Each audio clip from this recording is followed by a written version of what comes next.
Imagine you're lying in a hospital bed. You are elderly, vulnerable, and connected to an IV drip that's supposed to keep you alive.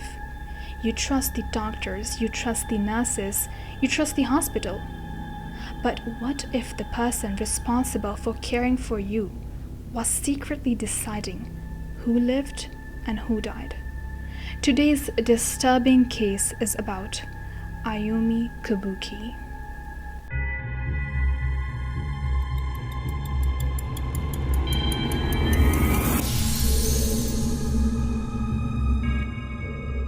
Ayumi Kuboki, a Japanese nurse who turned a place of healing into a place of fear.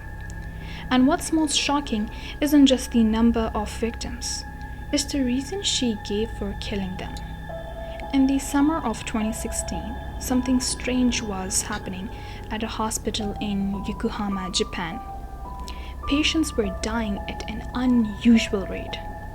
Now, hospitals naturally experience death, especially in the wards that care for elderly and critically ill patients. But staff members began noticing a pattern. Several patients were dying within short periods of time. Some days saw multiple deaths within just a few hours. Something felt wrong, but nobody suspected murder, at least not yet. The breakthrough came completely by accident.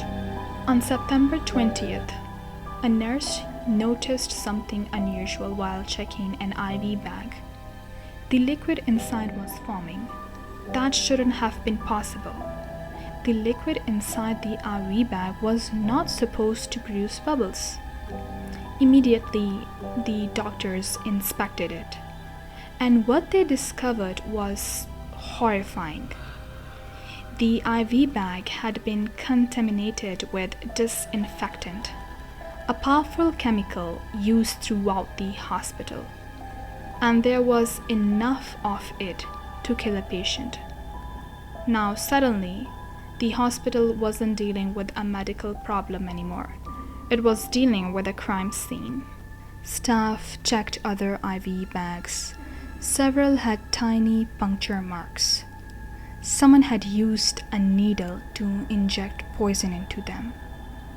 The holes were so small they were nearly invisible, but the damage had already been done. One patient who received contaminated IV died the same day. Another had died days earlier.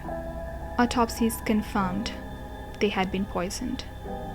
But now investigators faced the most terrifying question. Who would do something like this inside a hospital? As police dug deeper, they discovered that the ward had already been plagued by strange incidents. Nurses complained about harassment, uniforms were damaged, patient records disappeared, drinks were contaminated, personal belongings were tampered with. The workplace had become toxic long before anyone realized. Patients were being murdered. The atmosphere was tense. Staff members distrusted one another, and among them was a killer. The investigation proved incredibly difficult. The poison used in the murder was a disinfectant available throughout the hospital, and nearly every employee had access to it. To make matters worse, many potential victims had already been cremated long before anyone realized crime had occurred. Important evidence was gone forever. Investigators struggled for 2 months. Then they found a clue. One nurse's uniform contained traces of the same disinfectant used in the poisoning. Her name was Ayumi Kuboki. At first, it wasn't enough. The evidence was weak, but police kept watching. Security footage showed Kuboki moving through areas where she had no reason to be.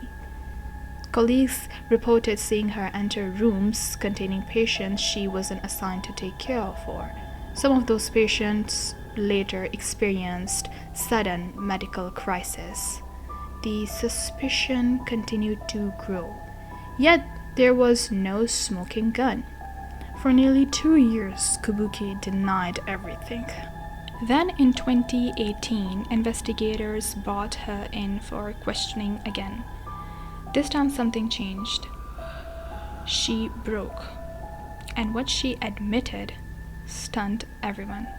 Kuboki confessed to poisoning multiple patients by injecting disinfectant into the IV bag. According to the investigators, she may have targeted around 20 people. Police suspected that the real number could be higher. But who was Ayumi Kuboki? By most accounts, she appeared ordinary.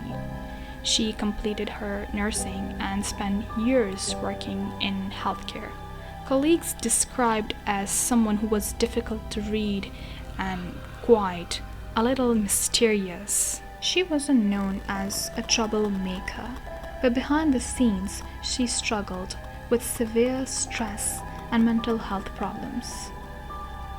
The demands of nursing were taking a toll on her, and eventually, one particular part of the job became unbearable. When a patient died during a nurse's shift, the nurse often had to speak with the grieving family members. Kuboki hated those conversations.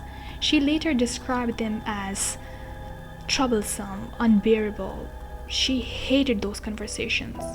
And that's where the case becomes truly disturbing, because instead of coping with the responsibility, she found a horrifying solution.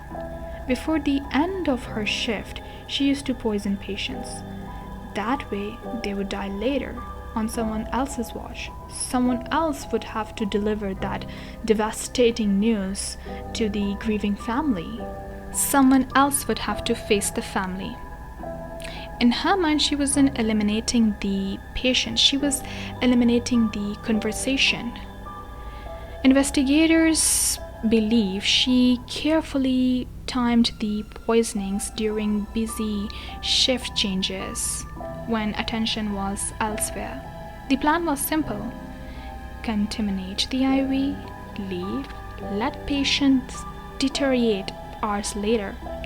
At first, she claimed that she only targeted patients who were close to death. But that explanation began to fall apart because one patient wasn't ill. Another simply worried her because he might create problems for the staff. So she contaminated the IV. The more investigators uncovered, the weaker her justification became. There were no mercy killings. There were deliberate murders. In 2021, she finally stood trial. She pleaded guilty. She apologized. She admitted that she accelerated patients' deaths to reduce her own anxiety. Prosecutors argued that the crimes deserved the harshest possible punishment.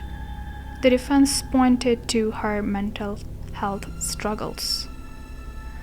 After carefully reviewing everything, the court decided that she knew exactly what she was doing, and she was solely responsible for her own actions. The judge sentenced her to life imprisonment, not because her crimes were small, but because the court believed she should spend the rest of her life carrying the weight of what she had done. Today, many questions remain unanswered. Police believe the confirmed victims may represent only a fraction of the total amount because so much evidence disappeared through cremation. The full number may never be known. And perhaps that's the most unsettling part of this case. Not just the murders, not just the betrayal, but how ordinary the motives seemed. People often expect serial killers to act from hatred, greed, revenge, or obsession. Ayumi Kuboki's explanation was far more simpler. She wanted to avoid difficult conversations, and for that convenience, innocent patients lost their lives.